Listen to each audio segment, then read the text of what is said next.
बोलो, वो परिणति की विशुद्धि चाहिए कि ये चिन्मय चिदघन भगवान आत्मा, कौन सी मांग महान है? आया समझ में? क्योंकि वहां तो मांग हो रही पर्याय की, परम विशुद्धि हो गए, और यहाँ मांग हो रही कि हमें तो भगवान, मैं तो भगवान आत्मा हूँ। बस जिसको भगवान आत्मा की प्राप्ति हो गई उसे कोई चाह इस जगत में रहती नहीं, श्रद्धा की अपेक्षा। अब इसके बाद जो समय सार है कि तात्पर्य वृत्ति नाम की टीका है आचार्य जयसेन की, तो उसमें एक गाथा प्राप्त होती है, जो गाथा आत्मख्याति टीका में नहीं है। ऐसी 30-35 गाथाएं हैं जो आत्मख्याति टीका में नहीं है और जयसेन की तात्पर्य वृत्ति टीका में है। उनके बारे में थोड़ा कमेंट्स मैं आपके सामने करना चाहता हूँ। ज़्यादा कमेंट्स करना अच्छा नहीं है, इसलिए थोड़ा ही करता हूँ कि दो बातें हो सकती हैं कि अमृतचंद को जो प्रति मिली हो, छपी छपाई तो थी नहीं उस जमाने में, हस्तलिखित होती थी कि वो ताड़पत्रों वाली होती थी, उस प्रति में 415 गाथाएं हों, और जयसेन को जो प्रति मिली उस प्रति में 435 गाथाएं हों। तो जिसको जो मिली उसने उसकी वो टीका लिखी।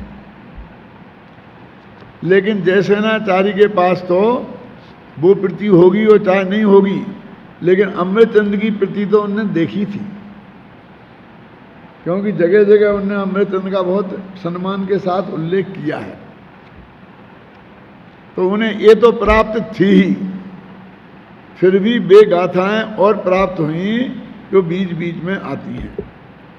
क्योंकि मैंने पूरे समय सार का कई दफ़े बहुत अच्छी तरह से गहराई से आलोड़न कर लिया है, और मैंने ये देखा है कि वो जो गाथाएं बीच बीच में आती हैं, जिसका अभी यहाँ से आरंभ हुआ है, शायद इसके पहले नहीं आई कोई गाथा, उनमें कोई ऐसी विशेष बात नहीं है जो 415 गाथा में नहीं आई हो। उसके बिना भी समय सार अपने आप में पूरा है, और वो कहीं कहीं तो ऊपर से थेगरा लगी हुई जैसी दिखती हैं, और उनका स्तर भी उसका स्तर का नहीं है भाषा और भाव की दृष्टि से, जैसा कि वो अमृतचंद वाली गाथाओं में है। ऐसा भी हो सकता है कि अमृतचंद्राचार्य को भी वो प्रति मिली हो जिसमें 435 गाथाएं हों, लेकिन उनकी एक नेचर है, और भी आचार्यों का है, जो गाथा बहुत सरल होती है उसको एक लाइन में टीका रख के निपटा देते हैं। और ग्रंथों में तो मैंने ऐसा ही देखा है, वे तो ऐसा ही लिख देते हैं, सुगमम एतत्, ये तो बहुत सरल है, इतना लिख के बस खत्म, टीका खत्म, वही टीका। विवेकानंद मार्तंड वगैरह में ऐसा बहुत है कि सुगमम एतत्, इतना लिख दे, ये तो बहुत सरल है, इसका क्या अर्थ करें। तो उन्होंने उन गाथाओं पर कोई टीका ही नहीं की हो, क्योंकि उन्हें ऐसी लगी नहीं कि इन गाथाओं पर टीका करने लायक है। इसलिए बाद में जो लिपिकार हों, जो नकल करने वाले होते हैं ना, तो वो आत्मख्याति की टीका करें तो उसमें वे गाथाएं मिले ही नहीं, तो वो उसको छोड़ दें। देखो एक बात और बता दूं अभी, कि पहले 3 गाथाएं, 3 छंद मंगलाचरण के आए है ना आत्मख्याति टीका में, फिर 10, 11, 12 गाथा तक कोई कलश नहीं है। इतनी महत्वपूर्ण गाथाएं बीच में निकल गई, 6वीं 7वीं जैसी और 11वीं जैसी, लेकिन एक कलश नहीं, गजब हो गया ना। और फिर वो वहाँ आ गया उभय नय विरोधा धनसनी राज बदान के, वहाँ पर एक कलश आया। इतनी महत्वपूर्ण गाथाओं के बीच में एक कलश नहीं लिखा, और आगे कई गाथाओं के बीच में 20 कलश लिख दिए। 143वीं गाथा के बाद में 144 के बीच में 20 कलश, और बिल्कुल लगभग एक से। ये ऐसा नहीं लगता कि बहुत कंजूसी की और वहाँ बहुत दरिया दिल हो गए।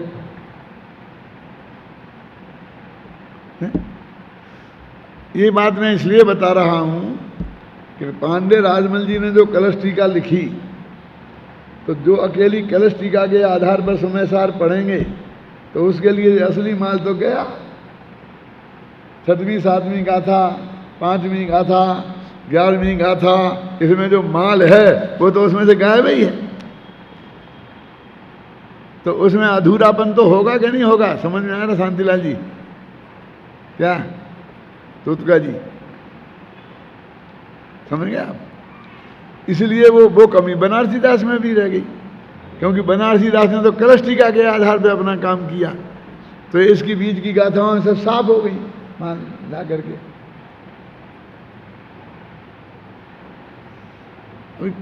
कैसी कैसी कहाँ कहाँ बातें आती हैं, उस पर गंभीरता से विचार करो तब सब समझ में आता है। अब वो तो उसमें अधूरापन रह गया ना, हम उसे समय सारा पाठ ही नहीं कह सकते। फिर वो नाटक समय सार नाम कैसे लिख दिया समझ में नहीं आता। फिर बंद अधिकार का कोई बात अच्छी लग गई तो एक छंद वहाँ का बना दिया। ऐसे ऐसे वो बिखरे बिखरे छंद थे, और वो बिखरे बिखरे छंद इतने लोकप्रिय हो गए कि आगरा की गलियों में नवयुवकों द्वारा इस तरह गाए जाते थे जैसे आजकल के सिनेमा के गीत गाए जाते हैं। फिर जब उनका स्वर्गवास हो गया तब उनके कोई भक्तों ने वे सारे छंद छांट छांट के इकट्ठे किए। हो सकता है बुढ़ापे में उनने भी किए हों, बुढ़ापा आ कहाँ पाया बेचारों का, 55 57 वर्ष की उम्र में गुजर गए शायद वो। तो वो इकट्ठे किए और फिर ये देख देख के कौन से कलश का कौन सा छंद होगा उसको वहाँ बैठा दिया। अब इसमें नमक खार से देखा तो ये खार वाले के साथ बैठा दिया। वो युगल पुत्र जने दोहू, तो उनने उसको वहाँ बैठा दिया। मेरा मतलब इस तरह से ये नाटक समय सार को उनने व्यवस्थित किया, समझ गए ना? जो उनने नाममाला बनाई थी, नाममाला का एक नाममाला समझते हो? एक शब्द के कितने नाम हैं, एक अनेकार्थ नाममाला होती है। तो बनाई थी उनने कि जिससे जो पुराने शब्द हैं वो याद कर ले में लोग तो उन सबको आ जाए भी शास्त्र पढ़ ले में। तो उन्होंने वह नाममाला भी इसमें ही रख दी। बाद में उन्होंने गुणस्थान अधिकार लिखा था, अलग से पढ़ा था, रूपचंद जी ने उन्होंने पढ़ाया था, तो उन्होंने गुणस्थान अधिकार लिख दिया। फिर चरणानियों की बात उसमें आई, 5वें दूसरी प्रतिमा की 11 प्रतिमाओं की, तो उन प्रतिमाओं में उन्होंने उनका वर्णन कर दिया। उनके उस शिष्यों ने समेट समाट के एक नाटक समय सार बना दिया और उसका नाम रख दिया नाटक समय सार।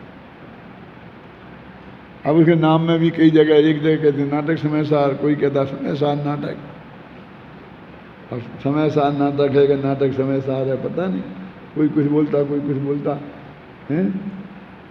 जब देखते हैं 10 जगह 10 तरह की चीज़ें लिखी हैं तो विकल्प खड़ा होता है, तो हम लोगों को रिसर्च करना पड़ती है और कहते फिर ये नाम ठीक है इसलिए अब ये रख दो अपन, समझ गया ना? तो इस तरह लिखा गया, वो व्यवस्थित ढंग से शुरू से अंत तक नहीं लिखा गया। इसलिए हम किसी कलश का भाव किसी कलश में पूरी तरह आ गया होगा इसकी भी गारंटी नहीं है, और बाहर की बातें उसमें नहीं आई होंगी इसकी भी गारंटी नहीं है। बाहर की बातें भी उसमें आ जाती हैं। अभी अपनी बात तो ये चल रही है, अपन वहाँ से चले थे, कहाँ से? हुयत थे नाभि गदा से, और यहाँ पर आए। अब वो कहते मुझे तो क्या प्राप्त हो, वो अंतर बाहर प्रगट तेजमय सहज अनाकुल, जो अखंड चिन्मय चिदघन वह हमें प्राप्त हो। अब इसके बाद जो एक गाथा है इस जयसेनाचार्य की टीका में पढ़ते हैं, उसे देखो, पढ़ो भैया। आदाहु मज्जन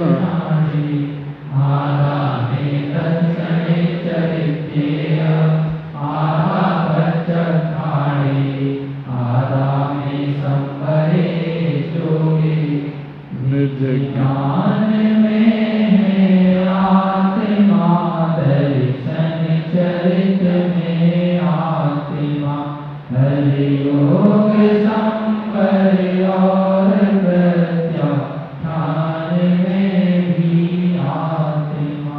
ऊपर कह रहे थे ना हमें आत्मा प्राप्त हो, हमें तो एक चिदघन आत्मा प्राप्त हो। तो वे कहते भैया है ना, दर्शन में भी आत्मा है, चारित्र में भी आत्मा है, ज्ञान में भी आत्मा है, योग में भी आत्मा है, संवर में भी आत्मा है, प्रत्याख्यान में भी आत्मा है, और लगाना हो तो लगाओ, प्रतिक्रमण भी में आलोचना है, आलोचना में आत्मा है, और जितने लगाना हो लगाओ। इन सब में एक आत्मा आत्मा आत्मा ही है। उसने कहा हमें आत्मा प्राप्त हो।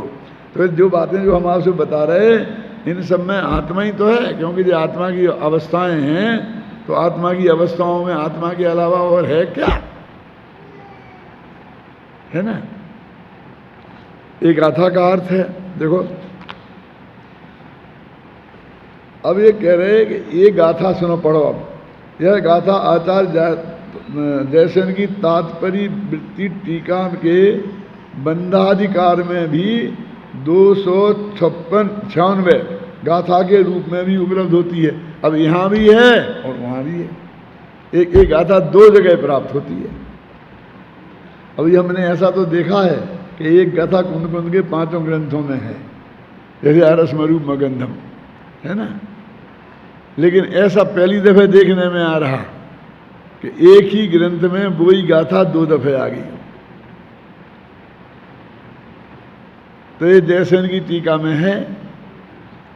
तो अब इधर यहाँ तो उनने सामान्य अर्थ करके छोड़ दिया और वहाँ विस्तार से अर्थ किया है।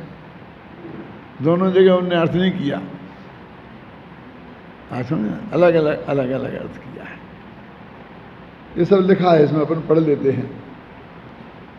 ये उक्त दोनों गाथाएं यद्यपि एक सी ही हैं। कौन सी दोनों?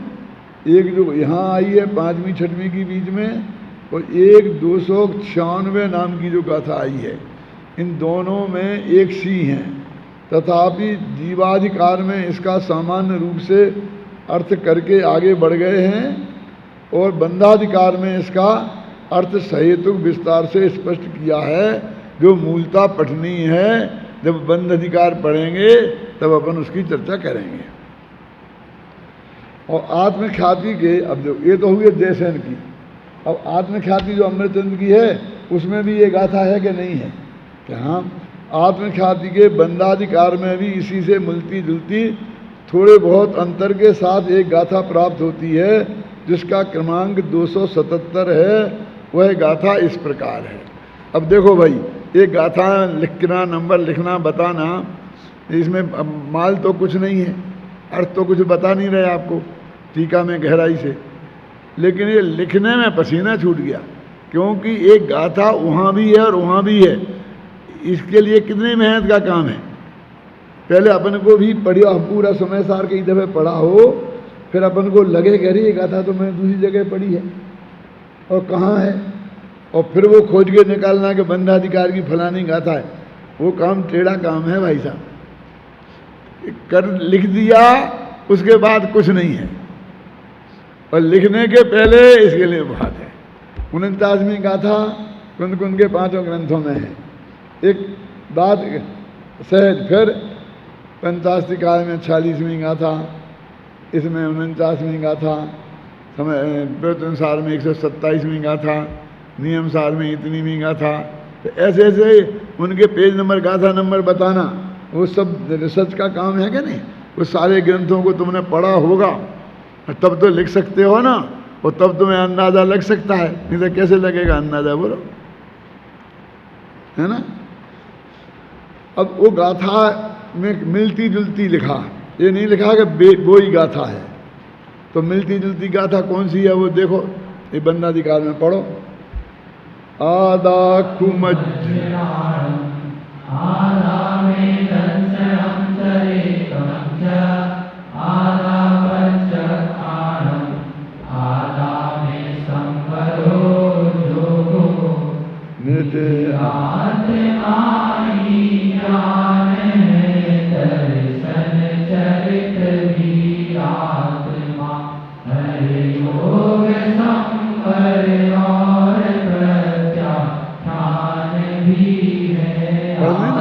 इन दोनों गाथा में बिल्कुल एक सी है कि कुछ अंतर है? 2 सेकंड दिए जाते हैं, अंतर कोई बता सकता हो तो बताओ, क्योंकि समय नहीं, घड़ी हो तेजी से भाग रही है। क्या है देखो, उसमें तो बताया था कि इनमें दर्शन में आत्मा है, ज्ञान में आत्मा है, प्रत्याख्यान में आत्मा है, और इसमें है आत्मा में ज्ञान है, आत्मा में दर्शन है, आत्मा में चारित्र है। देखो ये अंतर है, इसके नीचे लिखा है, घबराओ नहीं। आत्मख्याति और तात्पर्य वृत्ति की गाथाओं में अर्थ को सूक्ष्म दृष्टि से देखने पर यह बात स्पष्ट हो जाती है कि तात्पर्य वृत्ति की गाथाओं में तो यह बताया गया है कि ज्ञान दर्शन चारित्र योग संवर और प्रत्याख्यान में आत्मा ही है, किंतु आत्मख्याति में इन सभी को आत्मा ही कहा गया है। समान सी दिखने वाली ये गाथाएं आत्मख्याति और तात्पर्य वृत्ति के बंधाधिकार में एक ही क्रम में एक ही स्थान पर आई हैं। यह कहने में कोई संकोच नहीं होना चाहिए कि तात्पर्य वृत्ति में यह पुनरावृत्ति प्रकरण की आवश्यकता के अनुसार ही हुई है। तो वहाँ प्रकरण आया तो उस प्रकरण में इन्होंने द्वारा लिख दी है ना, माना ये गलती की उनने ये नहीं बताना चाहते हैं, ये कह रहे प्रकरण की आवश्यकता के अनुसार लिखी है। ऐसी गाथाएं तो ध्यान में हैं जो आचार्य कुंद कुंद के विभिन्न ग्रंथों में हूबहू पाई जाती हैं, पर एक ही ग्रंथ में अनेक बार पाई जाने वाली गाथा अभी तक यह एक ही ध्यान में आई है। पिछली गाथाओं में कहा गया है कि जो व्यक्ति शुद्ध नय के विषयभूत अबद्ध स्पष्टादि भावों से संयुक्त भगवान आत्मा को जानता है वह संपूर्ण जिन शासन को जानता है, क्योंकि वह शुद्ध आत्मा ही संपूर्ण जिन शासन का मूल प्रतिपाद्य है, प्रतिपादन केंद्र बिंदु है। उसी शुद्धात्मा की महिमा बताते हुए इस गाथा में कहा गया है कि वह आत्मा ही ज्ञान है, दर्शन है, चारित्र है, प्रत्याख्यान है, संवर है, योग है, सब कुछ वही सिद्धांत आत्मा ही है। उस शुद्धात्मा की आराधना से साधना से ही ज्ञान दर्शन चारित्र की प्राप्ति होती है, प्रत्याख्यान होता है, संवर होता है, योग भी होता है। अभी ये प्रकरण समाप्त होता है। अब वो मेच का मेचक पढ़ते पढ़ते तुम बहुत परेशान हो गए हो। रोजाना पाठ करते हो ना, मेचक अमेचक मेचक अमेचक, और अर्थ समझ में आता नहीं कि मेचक अमेचक क्या है, शब्द तो रट गए हैं। तो कल अपन वो मेचक अमेचक की चर्चा करेंगे। मानस शांत हूँ जिनके गुणों के गान महान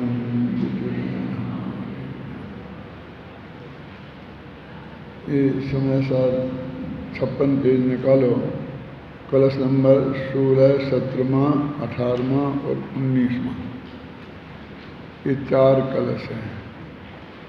इन पर अपन को चर्चा करनी है। प्रकरण ये है कि 15वें कलश और 16वीं गाथा, इनमें एक बात कही गई। 15वें कलश में कहा गया और फिर 16वीं गाथा में ये कहा कि दर्शन ज्ञान चरित्राणि सेवी द्रव्याणि साहुना नित्यम, साधु पुरुषों को दर्शन ज्ञान चारित्र का नित्य सेवन करना चाहिए। तो अब शिष्य का प्रश्न ये है कि 1 सेकंड पहले तो ये कहते हो आप कि एकमात्र उपासना करने योग्य अपना भगवान आत्मा ही है, और दूसरी सांस में ये कहते हो कि दर्शन ज्ञान चारित्र का सेवन करना चाहिए। तो हम दर्शन ज्ञान चारित्र का सेवन करें कि एक भगवान आत्मा का सेवन करें, ये प्रश्न है। तो इसी प्रश्न के समाधान में ये 4 कलश लिखे गए अमृतचंद्राचार्य के द्वारा। वो कहते हैं कोई अंतर नहीं है, एक ही बात को 2 तरह से कहा गया है। वो आत्मा की उपासना करना चाहिए, ये बात निश्चय से कही, निश्चय नय से। तो निश्चय नय में उस भगवान आत्मा की उपासना करने की बात करी तो शिष्य की समझ में कुछ नहीं आया कि क्या करें। हम तो उपासना इसको बोलते हैं भगवान की पूजा भक्ति करने को। तो क्या करें फिर, तुम्हारे उस भगवान आत्मा की पूजा करें, भक्ति करें। हमने तो हमारी पूजन और भक्तियां हैं, उनमें एक भी पूजन और एक भी भक्ति ऐसी नहीं देखी जिसमें आत्मा की पूजा की गई हो कि आत्मा की प्रशंसा की गई हो, भक्ति की गई हो। हम कल से वो शुरू कर देते। तो उन्होंने कहा भैया कि तुम दर्शन ज्ञान चारित्र का सेवन करो तो उस आत्मा की उपासना हो जाएगी। कि दर्शन ज्ञान चारित्र का सेवन करने से आत्मा की उपासना कैसे हो जाएगी?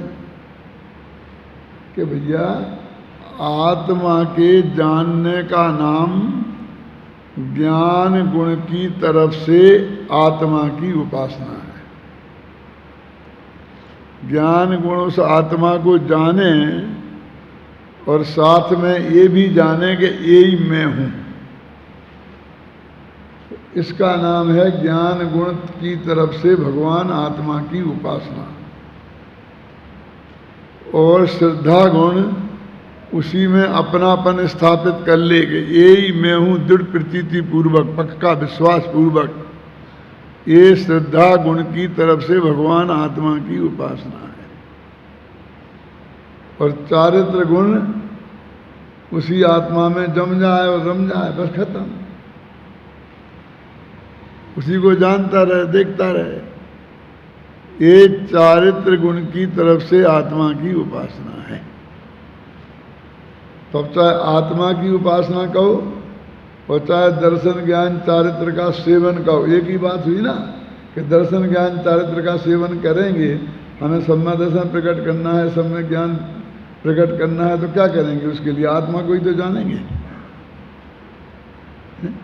उस आत्मा को ही तो जानेंगे और क्या करेंगे? तो कहते दोनों बातें एक ही हैं। तो कहते वे दो तरह से कह करके हमको भ्रम में क्यों खड़ा करते हैं?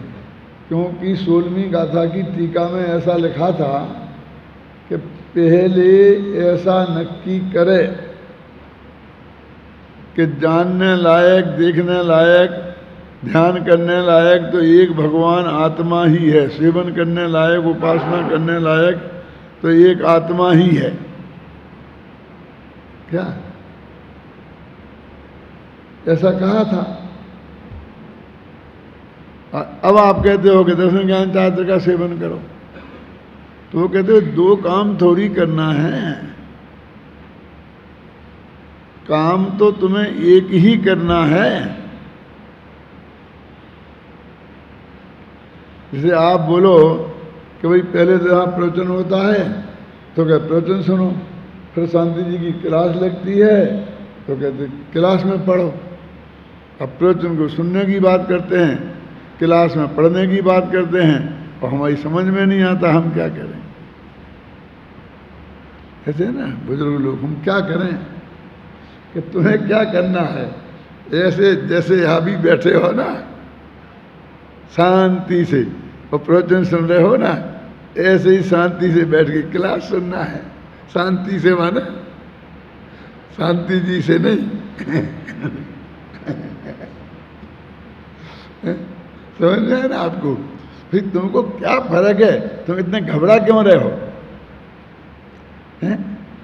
नहीं साहब, क्लास में और प्रवचन में फर्क है, बहुत फर्क है। हाँ, फर्क तो है, वो तो जो क्लास लेगा प्रवचन करेगा वो फर्क तो उसे मालूम पड़ेगा।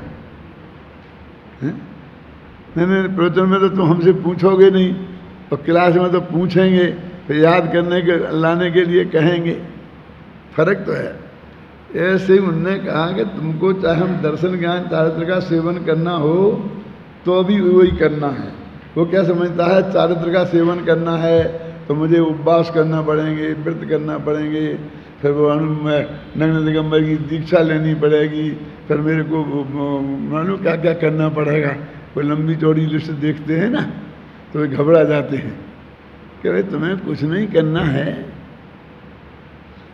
जैन दर्शन में निश्चय नय से उपास्य उपासक भाव दो द्रव्यों के बीच में नहीं होता। एक करे उपासना, एक की करे उपासना, ऐसा नहीं होता, क्योंकि सभी महान हैं, सभी बराबर हैं। जो निगोद में सोई, मुझ में सोई मोक्ष मझार, कोई छोटा बड़ा है ही नहीं, तो कौन किसकी उपासना करे। उपासना करने के लिए छोटे बड़े का भेद चाहिए। हिंदू धर्म में तुलसीदास जी को राम का सबसे महान उपासक माना जाता है, और उसके लिए एक बात प्रस्तुत की जाती है, उनका एक दोहा कि राम सो खरो है कौन, मूसो कौन खोटो, और राम सो बड़ो है कौन, और मूसो कौन छोटो। ये दास्य भाव की उपासना कहलाती है। जो उनकी है ना सूरदास की, वो तो सखा भाव की उपासना है। और मित्र तो अपने मित्र से चाहे छोटे बड़े कैसे ही हों, हर तरह की बात कर लेता है ना, धमकी भी दे देता है, रूठ भी जाता है। क्यों? तू तड़ाक में बात भी कर लेगा, तू ऐसा करेगा कि नहीं करेगा, तुझे करना ही पड़ेगा, कैसे नहीं करेगा। तो वो तुलसीदास सूरदास तो अपने भगवान से सखा भाव की उपासना में सब तरह की बातें कर लेते हैं, लेकिन तुलसीदास तो दास्य भाव की उपासना है। और उनका तो सिद्धांत है कि राम से बड़ा कोई दुनिया में नहीं है और मेरे से छोटा कोई नहीं है, और राम से खरा मन सर्वश्रेष्ठ है, और मेरे जैसा खोटा कोई दुनिया में नहीं है। मैं खोटों में श्रेष्ठ हूँ और वो अच्छों में श्रेष्ठ है। कहते ऐसी भावना हो तब जाके असली भक्ति हो सकती है।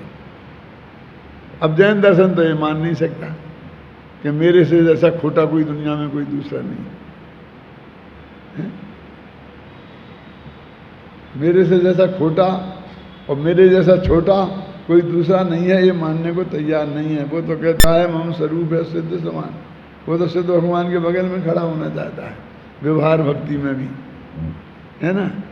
लेकिन वो ये कहता है कि व्यवहार भक्ति में भी मैं रहूँ ही क्यों, मैं दूसरे की गुलामी करूँ ही क्यों। तो अपनी पर्याय अपने त्रिकाली ध्रुव की उपासना करती है।